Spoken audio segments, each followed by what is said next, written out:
ये रसोपासना के उपासक की नींव है। अपनी दिनचर्या ऐसी बना लो कि कम से कम खर्चे में जाए, प्रकृति से तुम्हारा कम संबंध हो। भले हर सामग्री, हमने संत जनों को देखा है उतना ही पानी प्रयोग करते हैं जितनी आवश्यकता है। ऐसा नहीं टूटी खोल दी पानी बह रहा है, उतनी ही प्रकाश, नहीं तो बंद कर दिया, अंधेरे में बैठे शांत भगवत चिंतन। प्रकृति का प्रयोग बहुत कम मात्रा में करो। प्रार्थना मान लीजिए, आप प्रकृति के स्वामी बन करके भोग करेंगे तो आपको अपनी दासता से मुक्त नहीं होने देगी। प्रकृति अपना गुलाम बना के रखेगी आपको। उतना ही भोजन, उतना ही वस्त्र, जितना हमारे जीवन के लिए आवश्यक है, बस प्रकृति से दूर रहो। जितना आवश्यक है उतना स्वीकार करो। प्रकृति से दूर रहने का मतलब हर समय आवश्यकता हमें प्रिया प्रीतम की है, इसलिए हमें उनके चिंतन में रहना, प्रिया प्रीतम के नजदीक रहना है। और अगर प्रकृति के भोक्ता बने तो फिर प्रकृति तुम्हें गुलाम बना लेगी, वो अपनी दासता से मुक्त नहीं होने देगी। जितना आवश्यक है उतना। अगर आप पैदल चल लेते हो, आपका स्वास्थ्य ठीक है, तो आप पैदल चलने की चेष्टा करें। वाहन रिक्शा करने की जरूरत नहीं है। 10 मिनट पहले चलिए, आपका शरीर स्वस्थ रहेगा, भजन बनता रहेगा। अकेले चल रहे झूमते हुए, कोई पद गुनगुना रहे हैं, नाम चिंतन करें। या 1-2 साधक साथ चल रहे, नाम जप कर रहे। जरूरी है 4 कदम जाना है, रिक्शा में बैठ जाओ। इतना शरीर को सुकुमार कर लिए हो, प्रकृति का वार सहने की ताकत नहीं रह गई। आप सच्ची मानिए, जितना आप प्रकृति का सुख भोगेंगे उतनी प्रकृति आपको दबा देगी। गंगा के किनारे रहते थे, 10 वर्ष, हमें याद नहीं कभी जुकाम हुआ होगा। 3 टाइम गंगा स्नान होता था। प्रकृति का सीधा वार सहो, परमात्मा चिंतन अखंड होने लगेगा, क्योंकि आप साधक हैं। हम प्रकृति के गुलाम बनते जा रहे हैं, तो हमारे अंदर सुख देवे को चाव नहीं आएगा, सुख लेवे को चाव आएगा। हर वस्तु से, हर व्यक्ति से, हर पदार्थ से हम सुख भोग लें। ये उपासक नहीं है, ये उपासना नहीं, ये वासना है। हमें वासना को उपासना में बदलना है।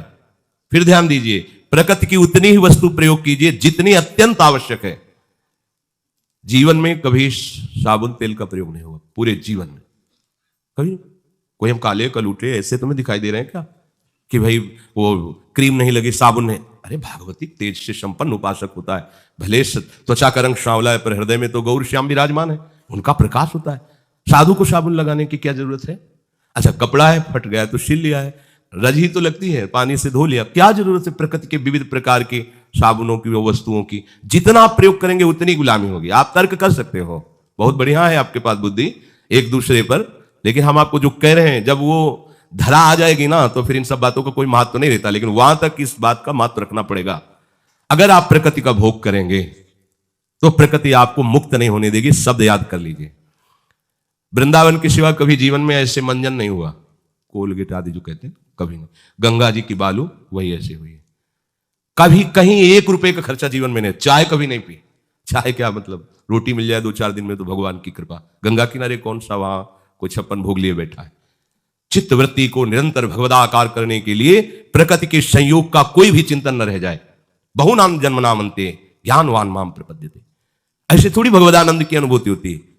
जवान हो, स्कूटी में भर भर घूम रहे हो, इधर उधर भागे घूम रहे हो, अत्यंत आवश्यक बात है। कोई ऐसी है कि अमुक समय पहुंचना ही तो ठीक है, नहीं आराम से टहलते हुए जा रहे हैं, राधा वल्लभ श्री हरिवंश चिंतन करते चले जा रहे हैं।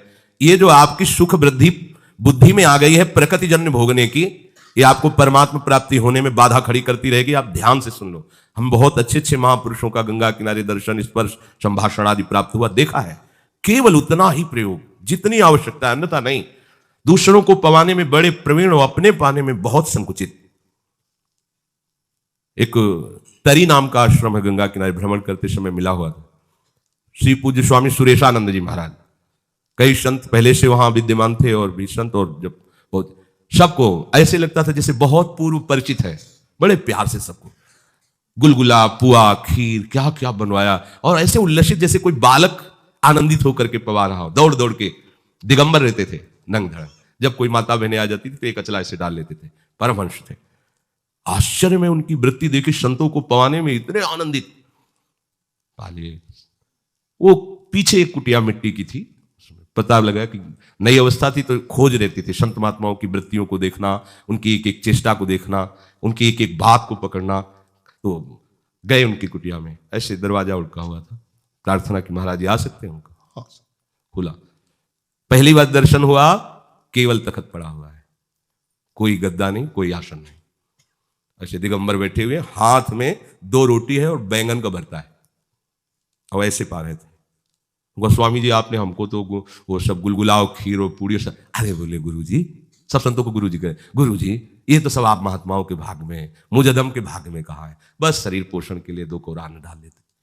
कितने चतुर शिरोमणि हैं, दूसरों को सुख देने में इतने आप देखते तो उल्लसित हो जाते कि मतलब इतना स्नेहीपन, इतना घनिष्ठतापन संतों से। दौड़ दौड़, अरे आप और खीर लीजिए, आप और आप क्या पा रहे हैं, आप किसमें सो रहे हैं, नए नए कंबल सबको बंटवाए, आप कैसे रह रहे हैं। ऐसे चमड़ा मोटा हो गया था, बस गंगा में डुबकी लगा लीजिए, टाई बनी हुई। ये है भगवदानंद का अनुभव करने वाले महापुरुष।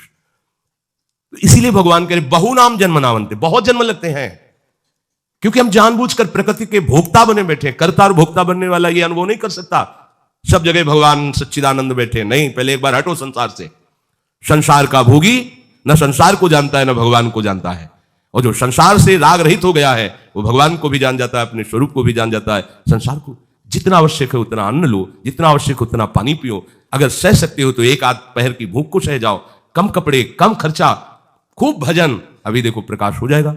लेकिन हम लोग क्या करते हैं, बिल्कुल नाम मात्र का भजन और अधिक से अधिक विषय प्रकृतिजन्य भोगों का भोग, इसलिए अनुभूति में कुछ आ नहीं रहा। परमानंद क्या है वो समझ में नहीं आ रहा, रजोगुण भरा घुमा है, बस ऐसे ही। ऐसे नहीं होगा, निष्काम मति चाहिए, सबके प्रति हमें सुख प्रदान करने की भावना चाहिए। कैसे आएगी, बोले निरंतर राधा वल्लभ लाल का नाम जप करो, हृदय में उनके श्री चरणों का ध्यान करो। भाई जी कह रहे हैं मुख निरतत नीत नव मधुर राधा माधव नाम, तो राधा माधव बसी रहे ही महानित्य ललाम।